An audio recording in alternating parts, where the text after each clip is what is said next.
बनने लगे। On spot कहता है उनसे क्या प्रॉब्लम है, क्या डॉक्यूमेंट चाहिए आपको, क्या कमी है इनकी, किस लिए आपको लेट किया जा रहा है। जब आप शायद वो नहीं दे पाते हैं, वो यही कहते हैं नहीं सर जी कल हो जाएगा। मेरा आपसे निवेदन है कि अगर नंबर 1 का काम है और मैं नंबर 1 का हूँ, मेरा काम नंबर 1 का होगा, काम नंबर 1 का होना चाहिए। मैं आपको वादा करता हूँ, मैं आपको विश्वास दिलाता हूँ। दूसरा, हम देखते हैं हमारे गांव समाज में ग्राम प्रधान होते हैं, वो कहीं न कहीं जो गांव विकास का पैसा आता है, ग्राम विकास निधि जो आती है, वहां पर प्रधान क्या करता है, अपनापन दिखाता है और गांव की जनता से सौतेला व्यवहार करता है। अपने लोगों को विकास के लिए शौचालय देता है, अपने लोगों के यहाँ नाली बनवाता है, अपने यहाँ ये करता है। ये सब साथियों कहाँ से बात आती है? हमें लगता है कहीं न कहीं हम लोगों की कमियां हैं। उस समय जब चुनाव होता है, बहुत सारे प्रत्याशी सामने होते हैं, मैदान में होते हैं, युवा गरीब ईमानदार प्रत्याशी भी खड़ा होता है। ऐसा नहीं कि सारे प्रत्याशी भ्रष्टाचार से लिप्त होते हैं, सभी प्रत्याशी भ्रष्ट होते हैं, ऐसा साथियों नहीं होता है। जो चुनाव होता है कहीं न कहीं एक दो प्रत्याशी उसमें ईमानदार भी खड़े होते हैं। होता ये है उस समय हम अपना गांव का देखते हैं, कोई कहता मेरा ये परिवार का है, कोई कहता मेरे विशेष धर्म से ये बिलोंग करता है। इसलिए हम लोग कहीं न कहीं भ्रष्ट प्रत्याशी को अपनापन दिखाकर अमूल्य वोट देते हैं और जो ईमानदार प्रत्याशी होता है उसको कहीं न कहीं हम हराने का काम करते हैं। तो मेरा आपसे अनुरोध है कि आने वाले समय में आप ये सारी विचारधारा छोड़कर ईमानदारी दिखाते हुए ईमानदार प्रत्याशियों के प्रति अपना मूल वोट दें और आम आदमी पार्टी को जन समर्थन देकर आने वाले समय में आम आदमनी पार्टी के नेताओं को आगे बढ़ाने का काम करें। मेरा आपसे यही निवेदन है। बहुत बहुत धन्यवाद। आप मुनीश यादव जी को सुन रहे थे जो आम आदमी पार्टी में जिला सचिव के पद पर है। अब मैं आमंत्रित कर रहा हूँ आम आदमी पार्टी जिला अध्यक्ष संजीव साहब जी कि वो आए और आम आदमी पार्टी की नीतियों को जन जन पहुंचाने का कार्य करें। माननीय जिला अध्यक्ष संजीव साथी जी।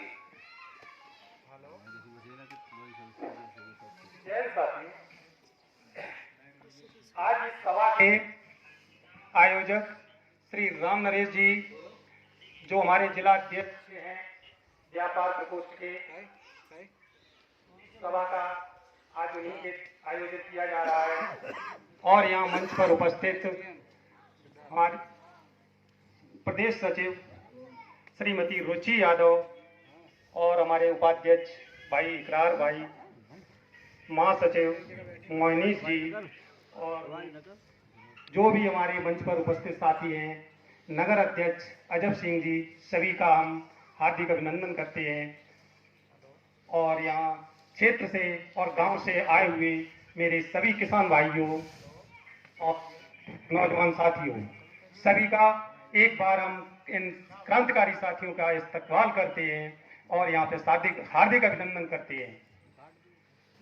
साथियों, अभी शिक्षा पर, स्वास्थ्य पर, पानी पर आदि तरह की बातों पर हमारे पूर्व वक्ताओं ने अपने विचार प्रकट किए हैं। सही है। तो जो देखा है दिल्ली में जो हो रहा है शिक्षा के मामले में, स्वास्थ्य के मामले में, सार्वजनिक हो गया है, वो तो सब लोग जानते हैं। व्हाट्सएप पे देखते हैं, सोशल मीडिया पे तो देखते हैं कि शिक्षा के क्षेत्र में कितने क्रांतिकारी कदम किए हैं हमारी दिल्ली सरकार ने। और जबकि इस पे हमलावर कौन है शिक्षा पे, ये बात ध्यान देने योग्य है साथियों कि हमारी शिक्षा पे हमला कौन कर रहा है कि इनको अशिक्षित बना दो, गांव का बना दो, मूड बना दो, जिससे ये अपनी आवाज न उठा सकें और इनको इस चीज का ज्ञान ही न रहे कि हम इनके साथ अत्याचार करते हैं तो सवाल कहां से बनता है, इतना ही ज्ञान न रहे। ये अपने भाग्य को कोसे, भगवान के भरोसे अपनी जिंदगी को यापन करें। इन सब सवालों के जवाब अगर मिलते हैं तो आम आदमी पार्टी के जो शीर्ष नेतृत्व है हमारे माननीय अरविंद केजरीवाल जी, वो ये दिखाते हैं कि आप शिक्षित हो तो आप सवाल उठा सकते हैं कि ये गलत क्यों हुआ है। और ये सरकार जो वर्तमान मोदी सरकार है वो शिक्षा पर ही पहला हमला कर रही है, जैसे आपने देखा जेएनयू का हमला। और हम इतिहास में आपको पीछे ले जाते हैं तो एक नालंदा विश्वविद्यालय था बिहार में जहां मैं घूम के आया हूं, वहां एक समय 10,000 स्टूडेंट थे पूरे विश्व से, शिक्षा ग्रहण करते थे और ज्ञान अर्जित करते थे। ज्ञान एक ऐसा शेरनी का दूध है, जो पिएगा वो दहाड़ेगा। मैं अपने यहाँ के बैठे हुए नौजवान साथियों को देखता हूं कि जिन्होंने हाई स्कूल किया होगा, इंटर किया होगा, बीए बीएससी किया होगा, आईआईटी किया होगा, आईटीआई किया होगा, नीट किया होगा, ये कर रहे होंगे। इनके सामने क्या परेशानियां आ रही हैं। खेती की इनकम, मेरे पिताजी की इनकम है बहुत ज्यादा, 10,000 15,000 रुपए, और जब आप एडमिशन लेने जाते हैं तो आप पे लाखों में फीस ली जाती है। अगर केजी स्कूल में भी जाएं तो 20,000 या 25 पढ़ाते हुए सब सामने है। जब यहाँ पे आम आदमी पार्टी की सरकार आएगी तो यहाँ उत्तर प्रदेश के आपके गांव का ही सरकारी स्कूल है, आलीशान बिल्डिंग वहां पे होगी, स्विमिंग पूल होगा उसके अंदर, हो सकता है एसी कमरे हो, और वहां पे अध्यापक वो नियुक्त होंगे जो बाहर से, विदेशों से ट्रेनिंग करके आते हैं, हांगकांग जैसे शहर से। हेलो, हाँ, इसके बाद शिक्षा के क्षेत्र में आशातीत जो सफलताएं मिलेंगी, प्रगति होगी यहाँ उत्तर प्रदेश में, उसका हम इंतजार है। उसके पहले हम एक बात कहना चाहते हैं।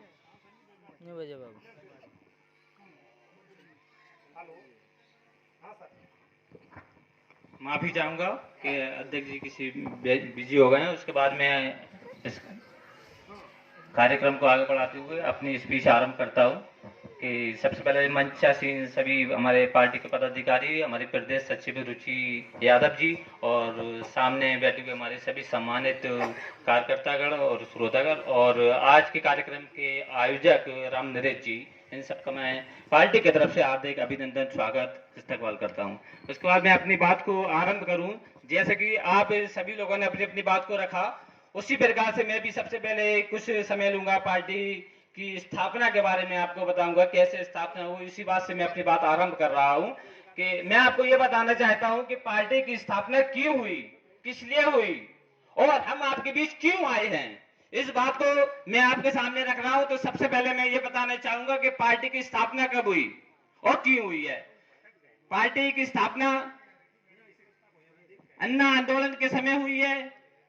उस समय देश के अंदर भ्रष्टाचार था, आज भी भ्रष्टाचार उतना ही है, कोई कमी नहीं आई है। लेकिन माननीय केजरीवाल जी ने भ्रष्टाचार की लड़ाई लड़ी। उन्होंने कि सोचा देश में कुछ नया होना चाहिए, भ्रष्टाचार मुक्त भारत होना चाहिए। इसके लिए जब वो अन्ना आंदोलन में आंदोलन कर रहे थे तो लोगों के बीच गए और उन्होंने देखा कि केवल आंदोलन से परिवर्तन नहीं किया जा सकता है।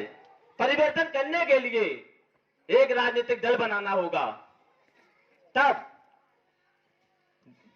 दिल्ली के अंदर देश के तमाम क्षेत्रों में जाकर इस बात का उनको आभास हुआ कि पार्टी की स्थापना होनी अनिवार्य है। तो गांधी जयंती के दिन 2 अक्टूबर 2012 को पार्टी गठन की चर्चा की गई और 26 नवंबर 2012 को पार्टी का गठन किया गया। यह गठन भ्रष्टाचार के खिलाफ था। इस पार्टी में कोई वैसे नेता नहीं थे जो परंपरागत होते हैं, सारे नए लोग थे, आम लोग थे, और जो यहाँ बैठे हुए ये भी सारे आम लोग हैं, आप भी सारे आम लोग हैं, वही इस पार्टी में जुड़ हुए हैं। मकसद सीधा एक कि भ्रष्टाचार मुक्त भारत बनाना है। उसके लिए दिल्ली में पहला चुनाव किया गया। केजरीवाल जी को 28 सीटें प्राप्त हुई और अन्य दलों के साथ मिलकर गठबंधन के साथ सरकार बनाई। उन्होंने सरकार नहीं चलने दी। 49 दिन के अंदर उन्होंने अपने पद से इस्तीफा दे दिया। ये एक बहुत बड़ा कदम था। कोई एक बार मुख्यमंत्री बन जाता है, मैंने भारत के इतिहास में नहीं देखा कि स्वयं 49 दिन के अंदर वो इस्तीफा दे दें। इतनी बड़ी उन्होंने अपने ऊपर एक गलत खेली कि इस्तीफा दे दिया। उसके बाद दोबारा चुनाव गए तो दिल्ली की जनता ने सहानुभूति उनकी देखिए, 70 सीटों में से 67 सीटें उनको प्राप्त हुई। पूरा कार्यकाल उन्होंने अच्छा चलाया। और उसके बाद ये 2 फरवरी 2020 में जो चुनाव हुआ वो भी आप सबने देखा है। 70 में से 62 सीटें प्राप्त हुई हैं। दिल्ली के अंदर मैं खुद रहा, हमारी नेत्री रुचि यादव जी दिल्ली में मौजूद रही। मैंने वहां डिप्टी स्पीकर राखी बिल्ला जी का प्रचार किया, तो वहां मैंने क्या देखा, दूसरी पार्टी के लोग कैसे वोट मांग रहे थे। उन पर पैसा था, हम लोग पैसे विहीन थे। हम लोग गली गली लोगों के एक एक घर घर पे नोक करके हम लोग एक ही बात कह रहे थे, अगर केजरीवाल जी ने कार्य किया तो वोट दीजिए और कार्य नहीं किया तो वोट मत दीजिए। जबकि दूसरी पार्टी क्या कह रही थी, हिंदू मुस्लिम हिंदू मुस्लिम। आप बताइए कि हिंदू मुस्लिम का एक देश आगे बढ़ सकता है? दुनिया के तमाम देश ऐसे हैं जो बहुत आगे पहुंच गए। मैं भी दुबई होकर आया हूं, मैंने वहां देखे हैं 120 मंजिल कैसा होता है, 125 मंजिल कैसा होता है। मेरे देश में ऐसी कोई बिल्डिंग नहीं है। क्यों नहीं है? वो विकास करते हैं, वो अपने देश की बात करते हैं, मेरा देश कैसे आगे बढ़े। और हम क्या बात करते हैं, हिंदू मुस्लिम को कैसे बांटा जाए, हम इसकी बात करते हैं। हम देश के किसानों की बात नहीं करते हैं, देश के किसानों की बात को सुनना नहीं चाहते हैं। हमारे किसान देखिए कैसे बॉर्डर पे दिन रात, इतनी सर्दियां 3 महीने उन्होंने बिता दिए, उनकी अब तक कोई सुनवाई नहीं। अगर देश जो चल रहा है, जो हमारे जो जय जवान जय किसान का जो नारा है, देश अगर कोई चला रहा है या तो जवान चला रहे हैं या किसान चला रहे हैं। लेकिन आज किसान को आतंकवादी की श्रेणी में रखा जा रहा है, उनकी कोई सुध लेने वाला नहीं है, उनको सुना नहीं जा रहा है, मनमाने कानून बनाए जा रहे हैं। हिटलर शाही पूरे तरीके से चरम पर है। आम आदमी पार्टी की नीतियां इससे ठीक विपरीत हैं।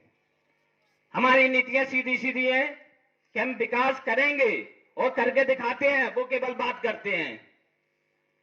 पिछले चुनाव आपने देखे, उन्होंने क्या वादे किए, क्या वो पूरे हुए? और आम आदमी पार्टी के वादे देखिए। आप लोग पुराने दिन को याद कीजिए, हर साल 2 करोड़ नौकरी देंगे। कितने लोगों को नौकरी मिल गई? क्या 2 करोड़ लोगों को नौकरी मिली हर साल? नहीं मिली ना। और क्या वादे किए गए कि हम सबको रोजगार देने की बात कर रहे थे उस समय, कि ना तो रोजगार दिया गया। तमाम वादे ऐसे किए गए जो नहीं हुए।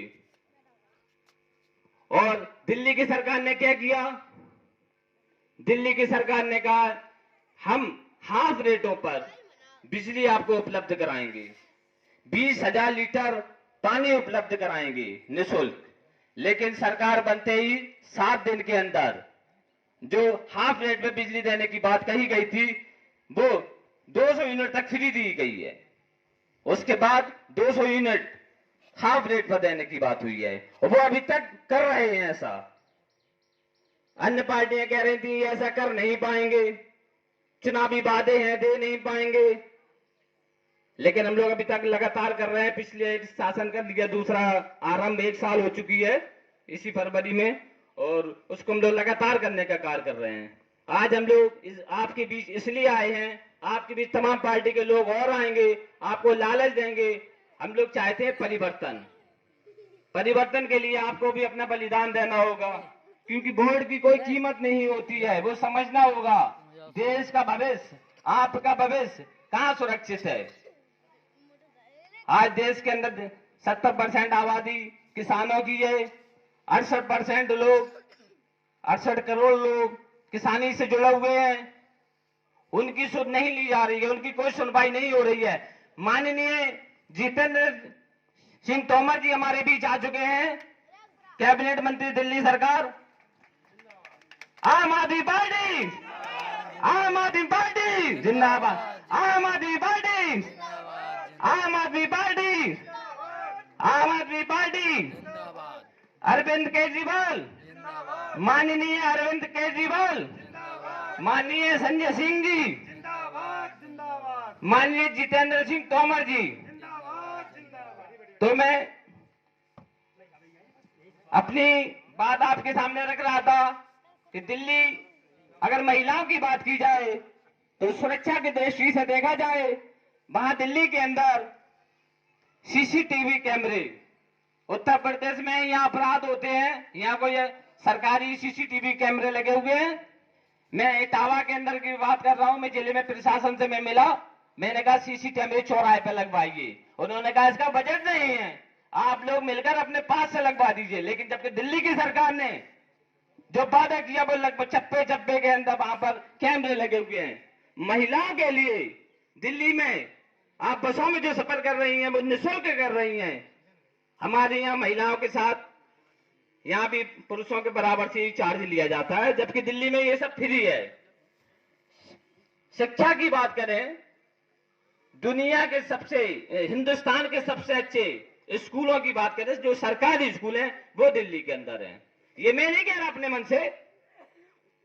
आपने पिछले साल देखा होगा फरवरी में